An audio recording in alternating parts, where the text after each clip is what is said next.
Hello. You are listening to the Grieving Parents Sharing Hope podcast.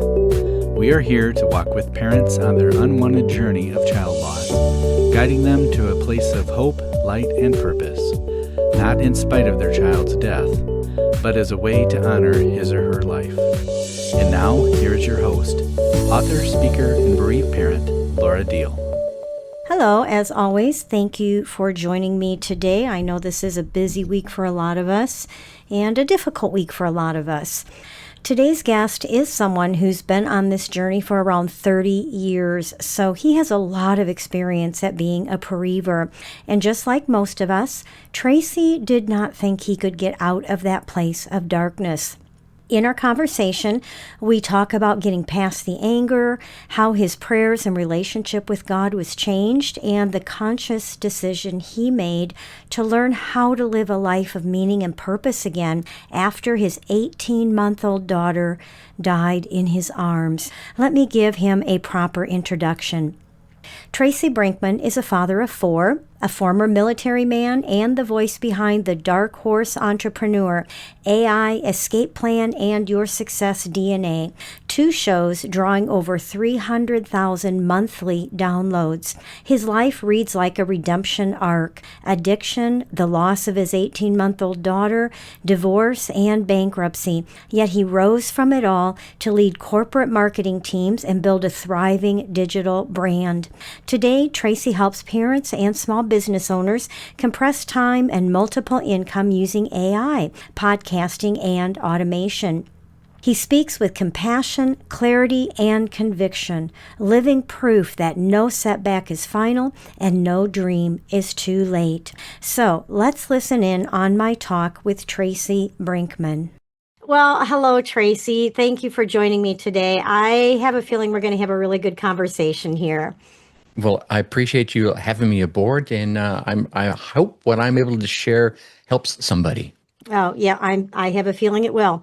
So let's start out by having you share your little girl, Krysta, with us. Can you tell us about her and what happened? Sure. Krysta came into our world, about a month and a half earlier than expected. And I was working for Coca-Cola. I was in Atlanta, had just been transferred out there. And so my missus at the time was in Southern California with my first daughter. And literally the weekend that I was supposed to be flying back out, the company was being very nice and letting me transition homes. And there were, I got the home out there. They're going to fly me back out to Southern California to work locally for a while until the baby was born, and then we could safely transport her out to Atlanta. And so literally it was just like Tuesday or Wednesday of the week I was supposed to be flying back that weekend.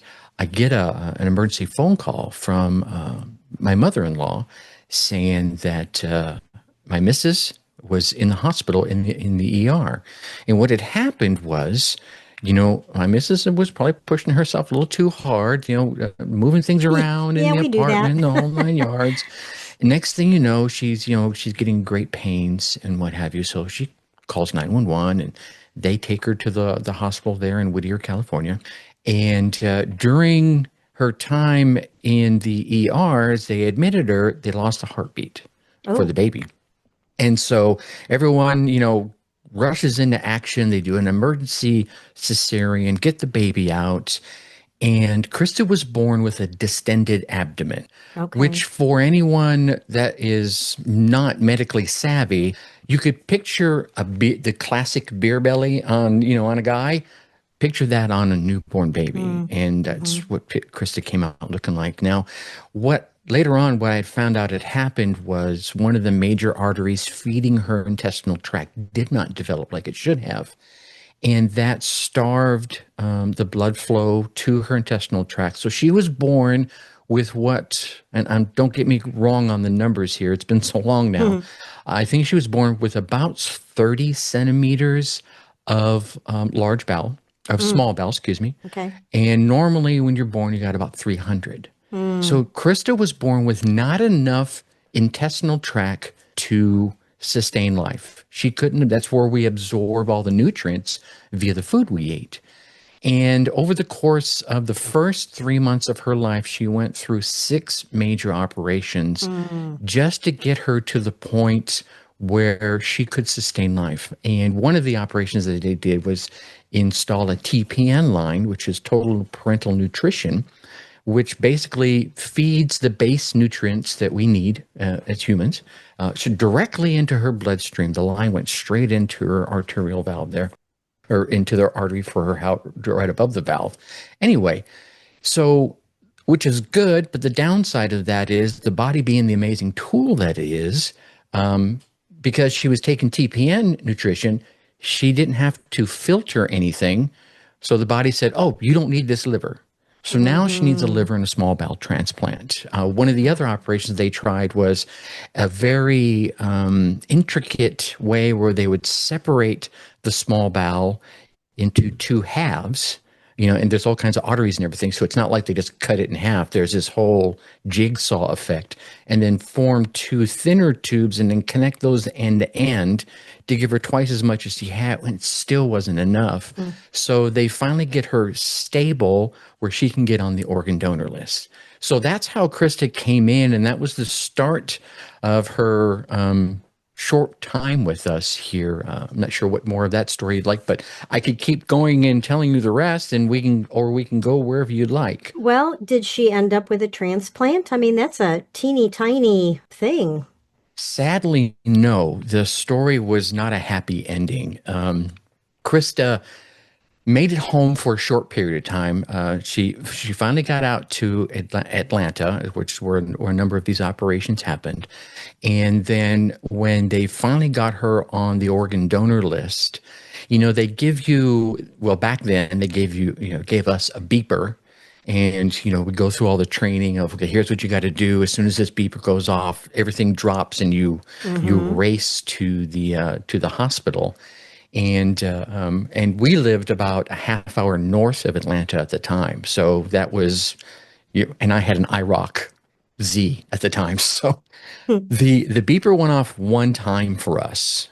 And we had all our bags already at the ready in the downstairs closet. And I grabbed them, threw them in the car. And I think I broke some land speed records getting from our house to the hospital. Yeah, I can imagine. Yeah. And then, it's exciting and not so exciting at the same time, because unfortunately, for the organs to become available for your child, Right. someone else's child has to leave. Yes. And you're, how do you feel totally good about that? And we're waiting in the hospital, and it ends up being, I'm going to call it a false alarm, just for lack of a better phrase. Unfortunately, the young boy who was going to be the donor was abused, and his organs were not viable. Okay. So Wow. we go back home, as obviously disappointed, but sad for multiple reasons, because Yes. this young boy. But anyway, and the doctors, they called us in the next week, and they were telling us how really the best place for Krysta to be for this operation was Pittsburgh, because that's where they had the Mac Daddy doctors for this particular combination. Sure, no problem. We started working with the McDonald's house and Coca-Cola, and we got mom and the baby up to Pittsburgh. She's living in a McDonald's house. The baby's pretty much in the hospital most of the time, and I'm flying up there every couple of weeks. And this would have been about the 14-month mark. So that goes on for about 4 months. And through a series of just awful events, one of which was not a nurse. I called them candy stripers. I don't know what they're called nowadays. Okay. I know there's a new term for them nowadays, but back when I was younger, they were called candy stripers. Dropped the baby. Oh, my. And she hits her head. She gets this large hematoma that about the size of not the size, but the shape of a banana going across the whole side of her head. And from that point on, her health really took a downturn, because, her body is spending so much energy trying to fix this hematoma that it's not being able to keep the rest of her, what it was all going for before, Right. at level set. And one of the cool things about Krysta and being her father was I could always make her laugh.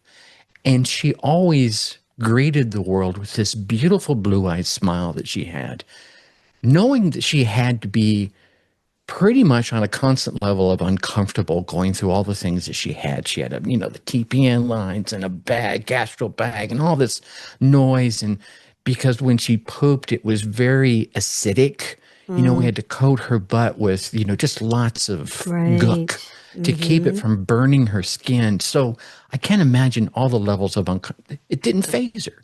She Mm. was always happy, just I would say even happier than my other children as babies. So Mm-hmm. I always lean into that.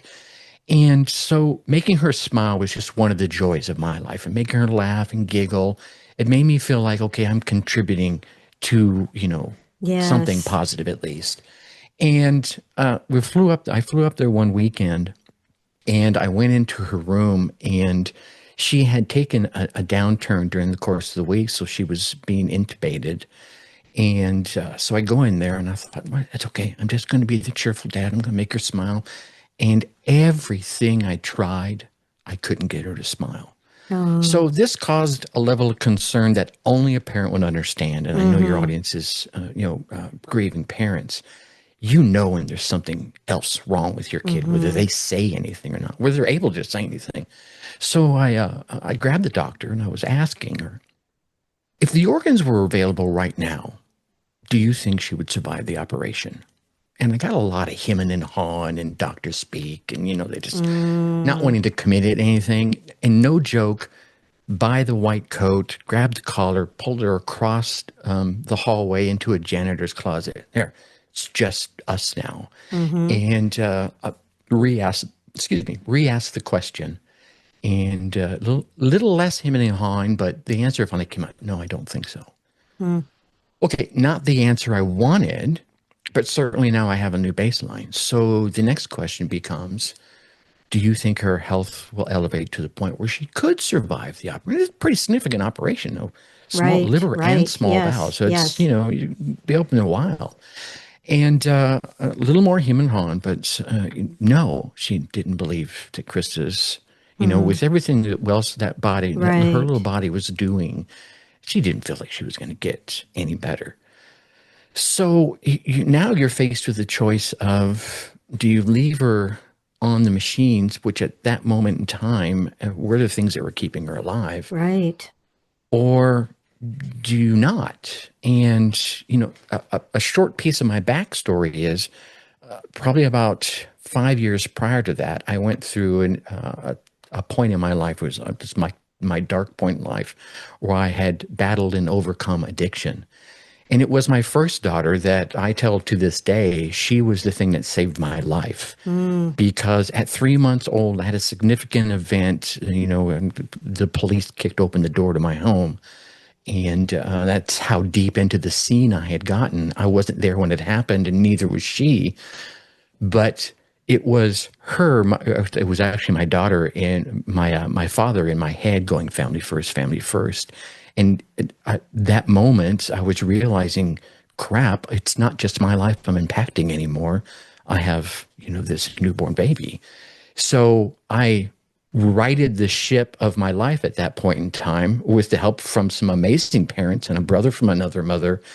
So all that to say is I'm stepping forward into this new, you know, darkness in my life. Yes. And I thought for a second, if I keep her here, I'm going to go back to selfish me. And that's what I called my drug Mm. addiction days, was my selfish period. And I can't do that again.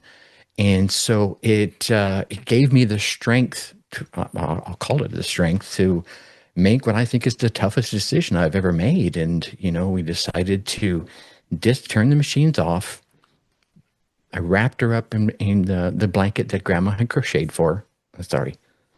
And sat down in the rocking chair in her room, and I rocked her to sleep one last time. Mm. Blessing and a curse for obvious reasons, right? Obviously, Yeah. the curse is easy for everyone to understand. And I call it a blessing because I got to do it in the moment. And I know there's so many different ways to lose a child. And I was lucky enough to rock her to sleep. And and tell her thank you and tell her all the Mm. amazing things she had taught me in her short, 18 months with us. And then, made some promises. And so that's Krista's story. Now, how long ago was this? This would have been the 90s, right about 93, 94. Okay. It's just, I think sometimes it's comforting to parents who are just starting this journey to know that even though we may get over that initial suffocating darkness and the place it takes us, Mm-hmm. we'll never forget our child, and there will Oh, always be no. something there because Yeah. you were fighting tears, and this still kind of that blessing and cursing thing again. Yeah. I mean, it's wonderful that we'll never forget our child, and to know that it won't always be this dark, and yet on the other hand, there will always be tears. I mean, here and there. Yeah.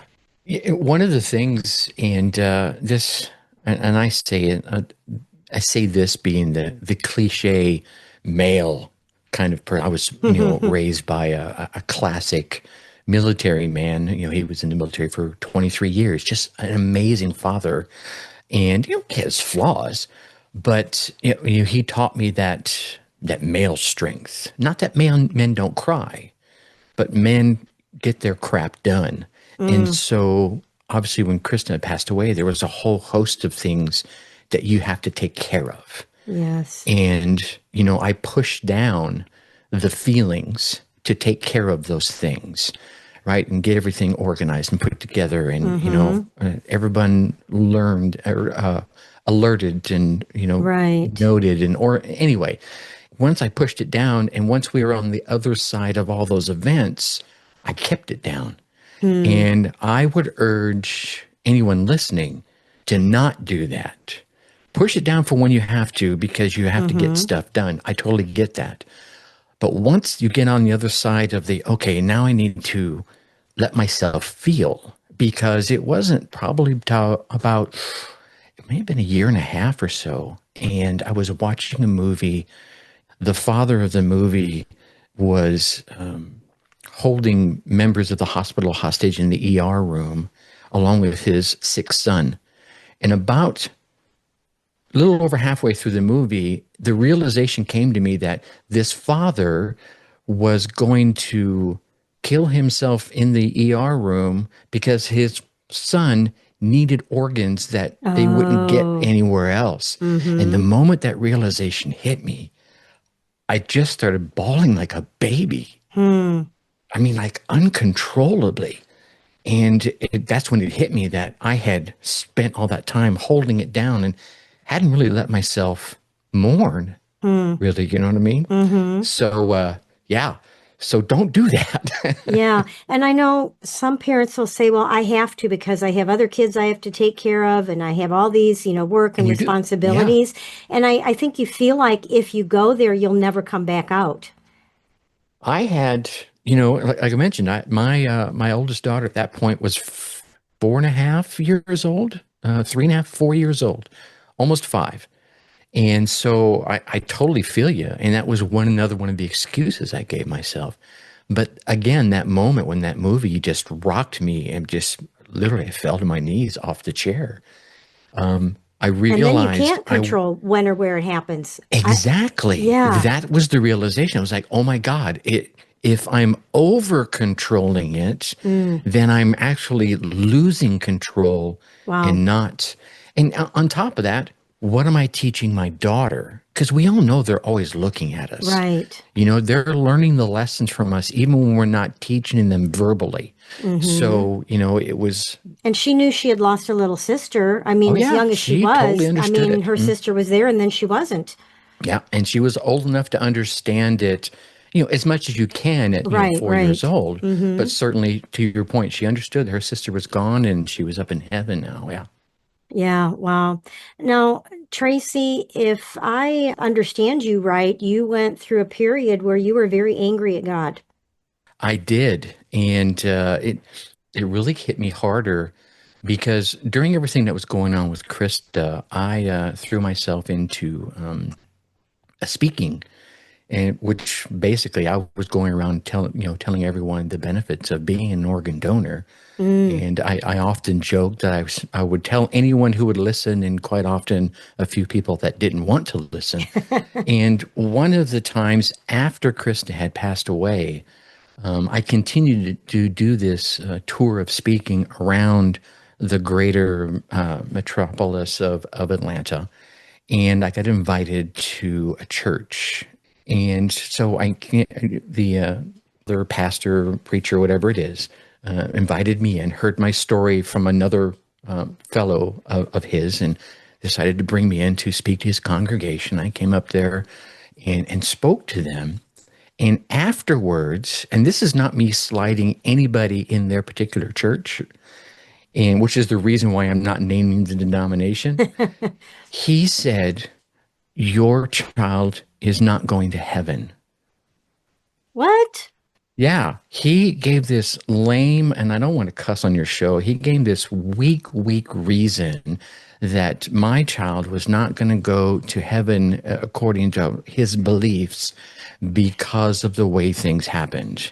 And that just set me off, and I get it. We all have our different beliefs, and there's different extremes. And if you want to take that out on me as an adult man, fine, go right ahead. I can protect myself, but our children can't. Right. And here's one that is now gone. And you're going to have the nerve to tell me that she's going to hang out in, whatever, purgatory forever because she was who she was. No, that's, and goodness. And I let that anger roll across because I was already upset. And like I said, I had been holding it down for quite some time. And it bled over into my feelings of the God I believe in. Right. And it was really me being pissed off at myself for not, you always feel like you could do more. Right. If I had just been there the day that the nurse, or excuse me, that the candy striper fumbled, right? If I had been there, it would have never happened, and she wouldn't have taken the downslide, and she would have been around long enough for the organs to be around, and she would have been with us today. Right. You always tell yourself these things. But here's what I have learned as a result of forgiving those that need forgiveness, in my humble opinion, and then turning around and looking back into what I call my darker moments. Obviously, the death of a child is a very, very dark moment, is that there's a lesson to be learned in every sorrowful, sad, even joyful moment that you have in your life. And if you do not take the time to learn that lesson, God, Mother Nature, whoever it is you believe in, I believe is going to put that lesson in front of you again until you learn it. So, I felt it behooves to me to go back and just, reflect back into my days of addiction, back into my party days, back into when I lost Krysta, and realize I did everything I could. Right. I did as much as I was able to, whether that meant physically, emotionally, mentally, or anything spiritually or anything else. I did what I felt was right at the time. In Krysta's case, not the addiction time. Okay, don't get me wrong. Right. In Krysta's case, and I was blessed with the ability to be there when everything went totally south, right? Mom couldn't do it. And she goes, I can't do that. And I said, well, I'm not leaving her alone. I'm just not going to do that. And so that gave me a moment of grace to say, okay, when it was time, someone had to be there with her to hold her hand, to, make her feel safe until God took her. And that got to be me. And as painful as it is, it's also an honor, right? And so now, having looked back at that, I can say it with a moniker of pride, right? So, yeah. Yeah, and I think kind of coming in a circle here because saying that, well, as a loving parent, we do everything we know to do with the information we have. We do the best Yes. that we can. And to look back, I mean, like, there could be some parents listening that think, well, I didn't have that blessing of being with my child. That was taken from me. I wasn't with Becca. She needed a heart transplant and didn't make it. Hmm. And I wasn't there when her heart gave out. I was on my way there. I just had, that feeling that something I needed to get there and I didn't get there in time. But it's still, I've got a friend that says we have to stop shoulding on ourselves. I Yes. should have done this. I should have been there. I should have Yes. known this. I should have, I mean, and that just brings us so much turmoil. Now, you have said that you believe that anger can be part of our healing in our Mhm. faith and our relationship with God. Can you talk about that a little bit and about your faith being rebuilt maybe in some unexpected ways? Sure. I think one of the things about anger is everyone thinks it's bad. And yeah, the way it's presented a lot of time, especially on television, it's Right. really bad. But to have the feeling of anger is natural. Mm-hmm. Yeah, I was angry at the hospital for the way things went down. I was angry at the the head of that particular church with the way he Right. presented his feelings. I was angry that my daughter was gone. And holding on to that anger and letting it simmer and boil and fuel itself and just become this nuclear explosion waiting to happen, not good.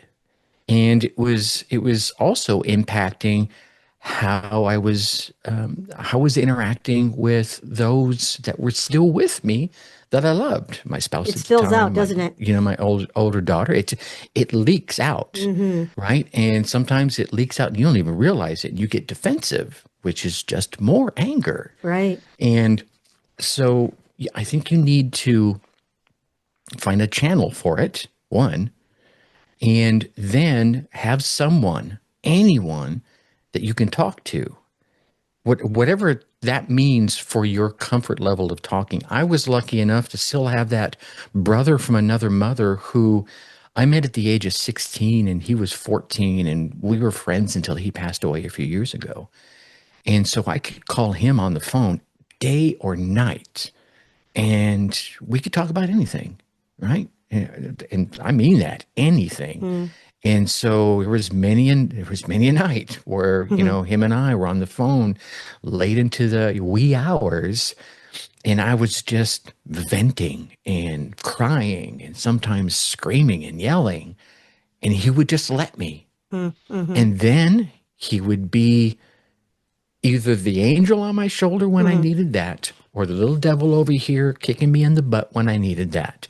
He was what I needed, whenever I needed it, which again, I have to thank, my Mm-hmm. creator for, because otherwise I would have been a wreck. The result would have been completely different if I didn't have him as a tool in my emotional toolbox. Does that answer your question? Yeah, I think so. And I think for some of us, it's like, well, I don't have anyone like that. Well, then I believe God's going to give you, it may not be a person, but I think God gives us what we need. He knows what each one of us needs. And Agreed. he's going to be there for us either through someone else or through nature, whatever, where we can just go out in the woods somewhere and scream and cry and beat a tree or, whatever. God provides ways for us to release that anger. We just have to be willing to look for it and release it in a way that's not going to harm other people Yeah, when or you're looking ourselves. for it, you got to look for it in the less obvious places, right? Mm, Because the obvious places, you're going to know they're there. Maybe it's a brother or a sister, a parent, a cousin, a good friend, or whatever. I mean, there are other channels, right? Obviously, if you believe in God, you may be a churchgoer, you may not be a churchgoer. Perhaps you say, "Well, I'm going to go to church just to give myself that level of, okay, I can kneel down here and I can actually pray and feel like he's listening." Okay. right. Here's another channel you could try. that is very non-denominational. So wherever you believe is grab yourself an empty notebook and just start writing what you feel. Mm-hmm. And because it is just between you and your creator, it doesn't matter what you write. Right. You can write everything. You can write every curse word that you would never say out loud and all the things you hate and all these awful things just to get it out of you. Yes. You know, Yes. get the poison out, put it down on paper and go, oh, it's very cathartic. It really is. And you can go one step further. And I learned this way back in my martial arts days.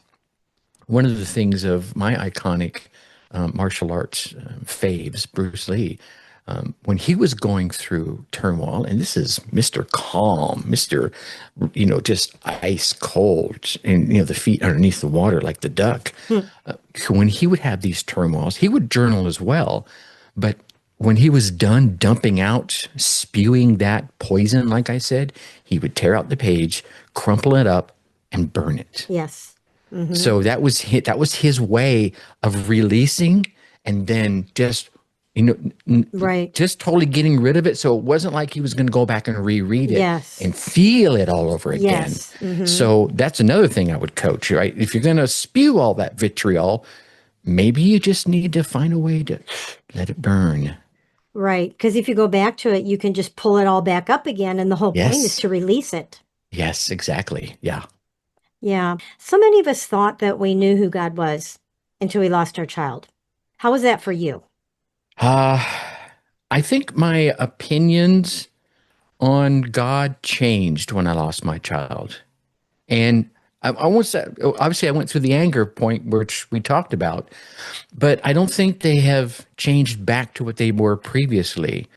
I'm going to be candid. I don't believe in God in the way that every single one of the religions out there believe. Right. I do believe there's a creator. I do believe he's up there overlooking things. I do believe he's done some amazing, miraculous miracles. I do believe that most of the writings that weren't altered in our holiest of books, I believe in all those.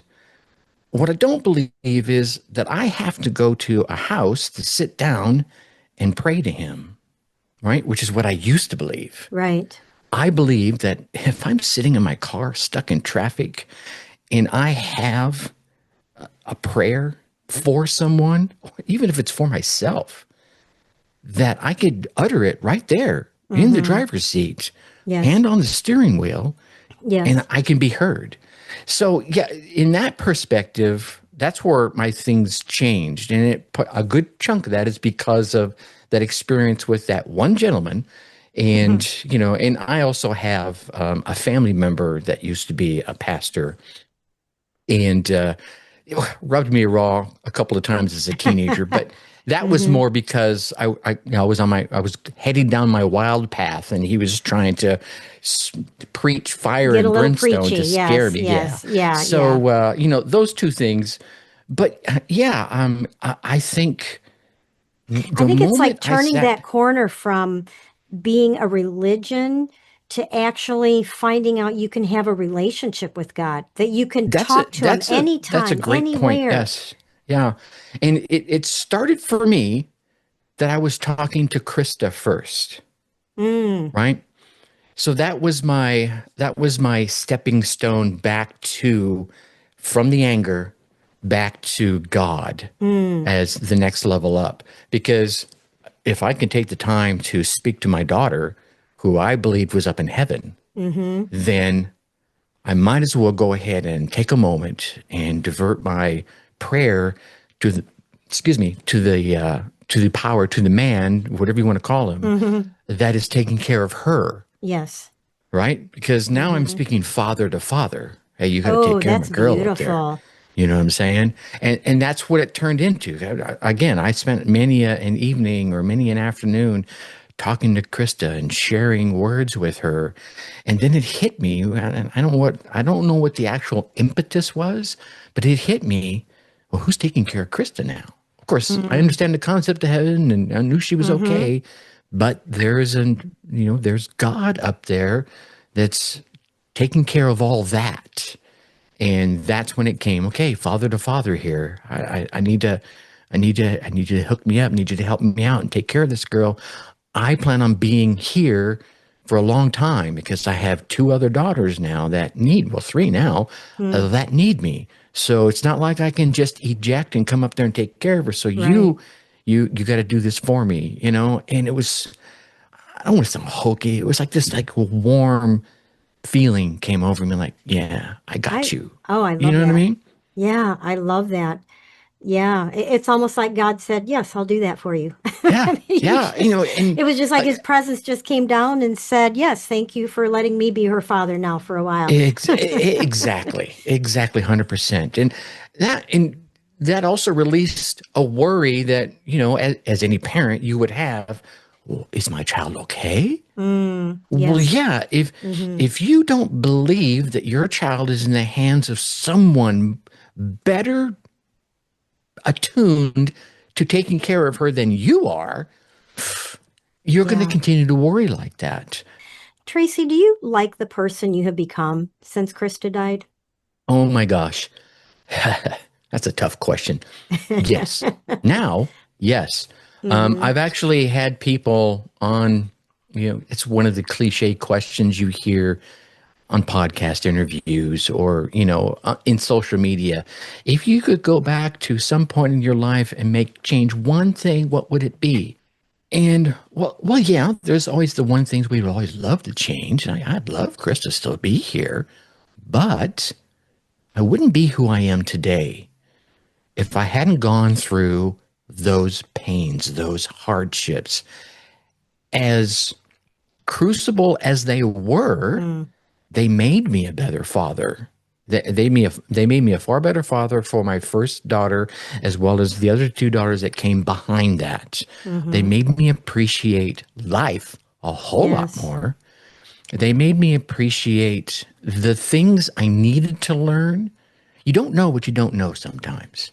Right. And when it's put in front of you and you finally do know it, you're like, oh, caca, you know? Mm. So it has, again, but it comes from looking back and learning the lesson But and and it's a taking that journey. moment I to mean, it's it's a it takes a journey. And while. I mean, it's if you yeah. don't own the journey, right? And I think it's, for me, one of the big things I think that's causing the erosion of some of our society is lack of ownership. You know, they're not Yes. owning their decisions. Yes. Some of the Yes. folks out there, right? They're just not owning the Mm-hmm. things they're doing or that they're not doing. And it taught me to own my caca, whatever it was, the good Mm-hmm. stuff Mm-hmm. and the bad stuff, right? Right. Let's turn the corner just a bit and talk Sure. about how a child's legacy can become a bridge back to hope and purpose, because that was the case for you, right? It was because the experience I had overcoming addiction in my first daughter, being the blessing that she was. When Krysta passed away, I knew how easy it would have been for me to fall back into that numbing addiction to rid myself of the pain. Mm. I didn't want to do that. I still had Tylea here to take care of and to be a better. Plus, I made promises to Krysta. Okay. Right. What kind of dad would I be if I didn't honor my promise? So I threw myself into work and personal development. And this was about the time, well, I mentioned the years. So around that same time frame, you know, the iconic names of, you know, Jim Rohn, Zig Ziglar, and Tony Robbins were doing all those stadium filling events. And I went to as many of them as I was able to. And whenever I could, I would, you know, do the lunch meet and greets and do the VIP. So I got to meet these Okay. folks Mm-hmm. and resonate with them even better. And, you know, it's one thing, just like the Bible, it's one thing to read it. It's another thing to read it and then act upon what you read. Yes. Personal development is the same thing. And I don't think there's anything I've learned in my personal development journey that's not in those holy books. Mm-hmm. It's just worded differently. Okay. A Truth little is more truth, no modernized, you matter the might say. source. You know, it's just a different source with the same message. Right. And so I started doing the things that were in those lessons, and my life just started to skyrocket in a very positive direction. From a financial standpoint, I had five promotions in 3 years at a corporation like Coca-Cola, which was unheard of. Mm. And this led to folks coming up to me saying, "How are you doing this?" And so I started sharing with them the things I had been learning from these other folks. And they're like, "Well, could you teach me?" Mm. So that started a coaching journey. And I think one of the greatest, for me, one of the greatest things I was ever able to do was to teach another person how to improve. I think one of the greatest things about life is you learn about something, you do that something, and then you can teach someone that something, right? Yes. It's learn, do, teach. And to learn it is one thing. To do it, you got to spend a little more time learning. But to teach it, you got to own it at a different level, right? And I'm Yes. not saying you have to be an expert. Mm, I don't right. need to be an expert to teach you something that you are okay at, Laura. Mm-hmm. But I need You to just be have to be one or one two step steps. ahead of the person you're teaching. Exactly. And quite often, I can teach you better if I'm only a few steps ahead of you. Yes. If I'm way farther, I have to be super humble, which is a challenge in and of itself, right? I'm very proud, or Mm-hmm. I can be proud and humble at the same time. So but a lot of folks can't own that I'm the expert. And because I was only, a handful of steps ahead of these folks, I was able to teach them, and it gave me so much in return that I wanted to learn more. And it became this self-fulfilling positive cycle that went on for quite a few years. It's still going on today, actually. Mm. Well, this has been really good, Tracy. We've really talked a whole huge gamut of things here. It's been good. So if listeners want to connect with you, now we haven't talked anything about what you're doing now. You do a lot with AI and teaching families or parents Yeah, how to do AI. If you want to share that real quick. Yeah, I'm the host of two podcasts. One is Your Success DNA, which is all about the personal development thing I just shared real quickly. The other side is the Dark Horse Entrepreneur podcast, where we focus on helping parent entrepreneurs do their cubicle escape. And I use AI to compress time for them because they don't need another 9 to 5 job, but they do want to augment their revenue. So we try to teach them how to do that. All right. So if anyone wants to connect with you, how would they do that? The best place is to go over to darkhorse.entrepreneur.com, and then you'll see all the socials across the top up there. And there's also a contact form. Feel free to reach out to me. I personally answer those. It's not AI. Yes. All right. We'll put a link to that in the show notes too. Awesome. So, Tracy, before I let you go, do you have any last thoughts you want to share? Maybe what you would maybe say to another pareaver that might be thinking, okay, Tracy, all that's great for you, but I don't ever see myself getting to a place like you are. I mean, what are some last thoughts you would want to share? I was that. I was that same parent. When Krysta passed away, right? I was like, there's no way I'm ever getting over this. I even told my missus at the time, I don't want another child. I can't go through this again.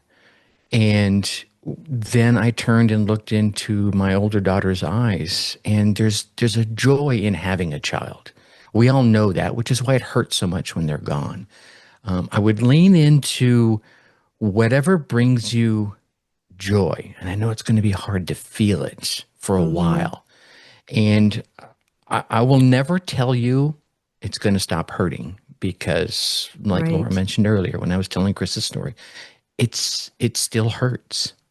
It just hurts different.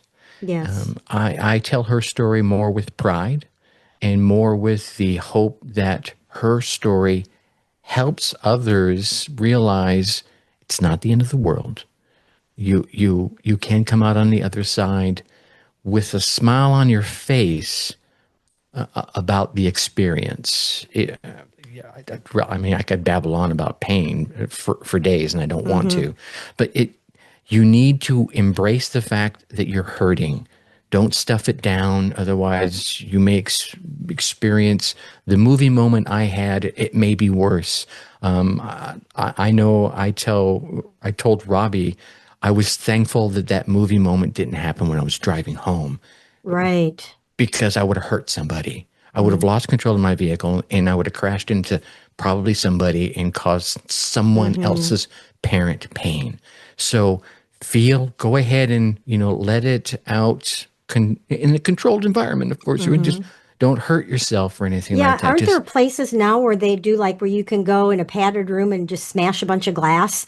There is. I I mean, saw something there. like that. Some of them are not even padded. They're destruction rooms. Yeah. They're like the escape rooms, but they're loaded with all kinds of stuff. Where you could just go in there and bash things up. So if you're in a major metropolitan area, I bet you they have one of those. Probably, probably. And it's like the things that, what I try to remind or I guess encourage bereavers with is that the same things, the memories and the things that are just a stab to your heart now will become the very same things that will warm your heart later. Yeah, agreed. It took me a while. I had to focus on the purely joyful moments for a long, long time. Mm-hmm. And even those purely joyful moments, take her in the stroller out in the sunshine where, just let her hit her skin where she didn't get to feel it very often. Initially, remembering those moments was very painful. Yes, yes. But then it was just all about seeing her face and the smile. Here's how I looked at it. I went from feeling it from my standpoint to feeling it from her standpoint, right? I tried to take it out of my heart and put it into hers to look at it from Dad loves me. He's taking me outside. Yes. Dad loves me. He's playing with me. Dad loves me. He's letting me pet the kitty and yank on the tail or whatever the Right. scenario is. If you can look at it from the joy that you were feeling or that you were helping them feel, then I think it flips the pain on its ear, even for a second. And then the next time it does it for 5 seconds, and then it does it for a minute, and pretty soon it'll do it for a day, and then it's a week. And like I said, it's 2025, it's almost 2026, and this happened to me in the mid 90s, and there's still some pain there, but there are moments that I'll have to fast forward through a movie in certain scenes. It's like, no, and my current wife understands that. And it's okay. We all get it. We move through it and move on. It's not because I'm hiding it.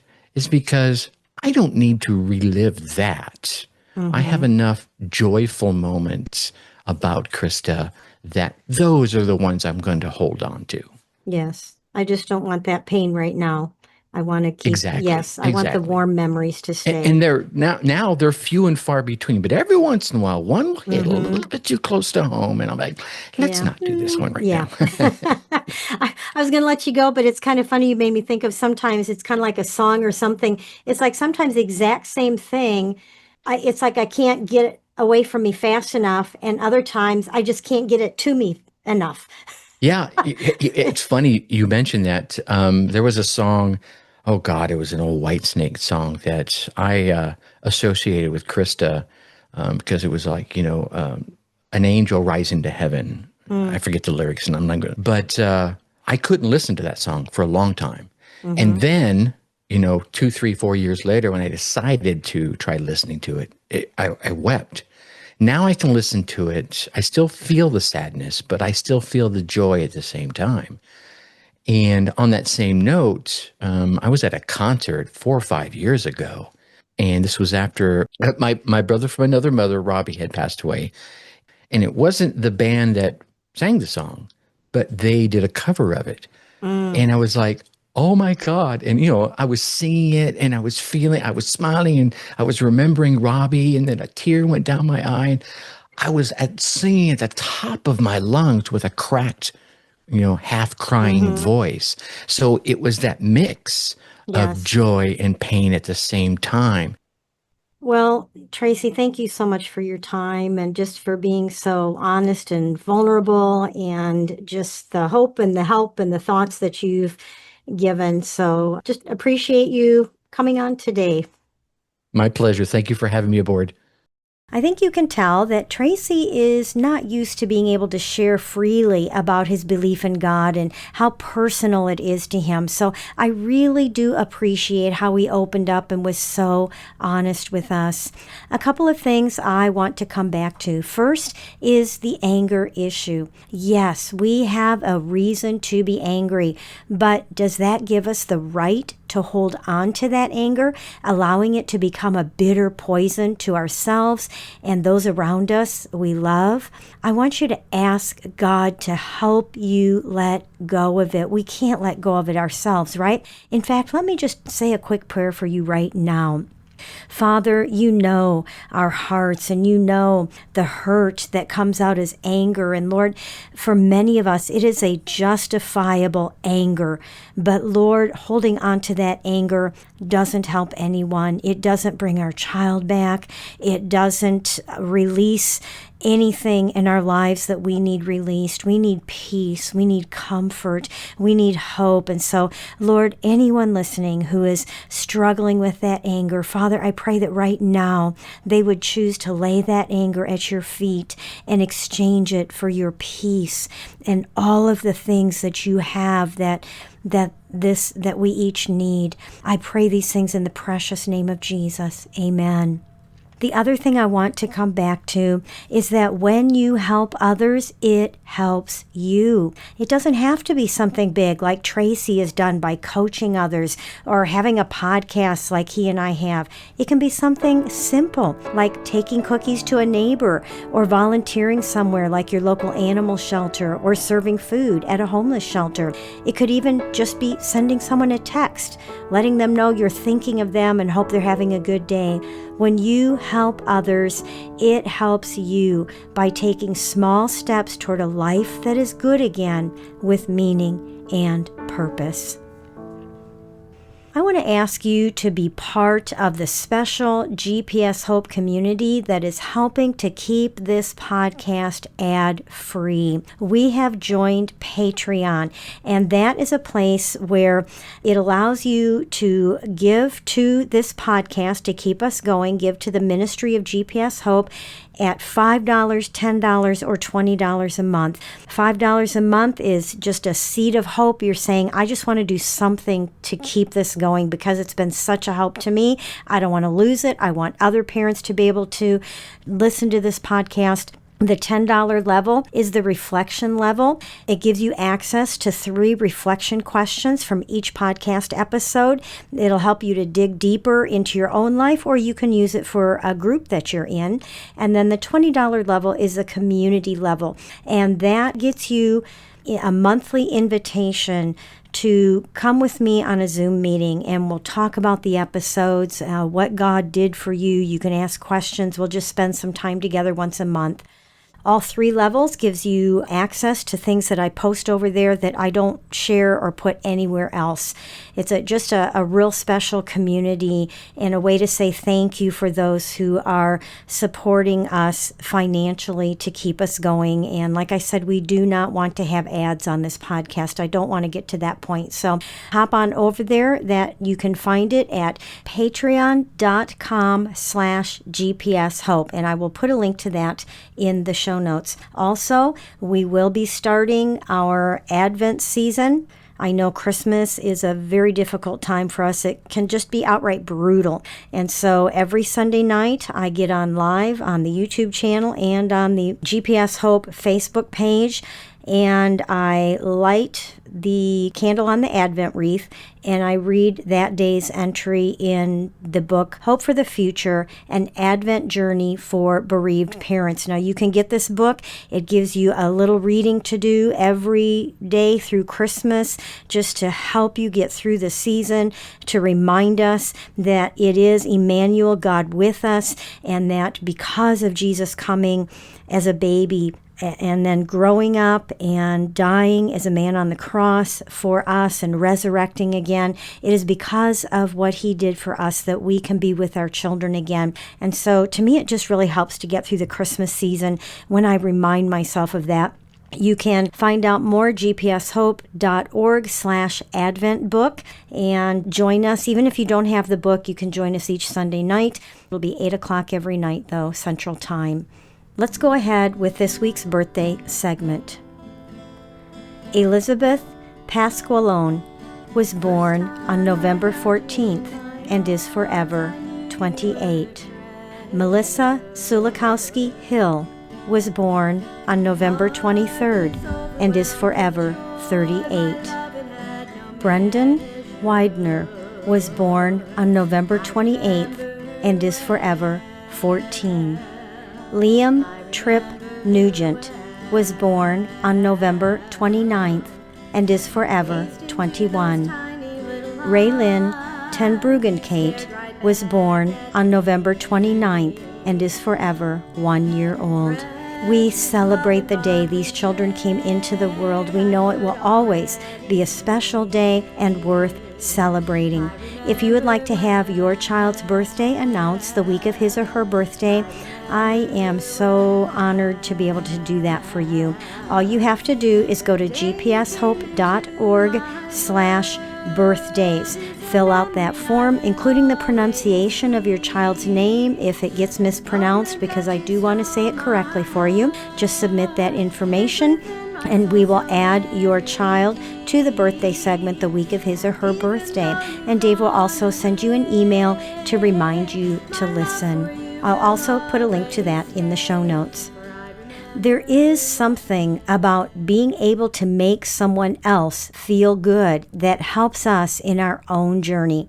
I would love to hear from you on something that you have done that made you feel a bit better, a way you brightened your own day a bit by brightening someone else's. You can either share it in the comments of the GPS Hope Facebook page where this podcast is posted, or you can comment directly under this episode on our website. This would be at gpshope.org/podcast/324, and I will put a link to that in the show notes, or just go to the gpshope.org website, click on the podcast button and on this podcast and scroll down, and you can share what you've done. I'd love to hear from you.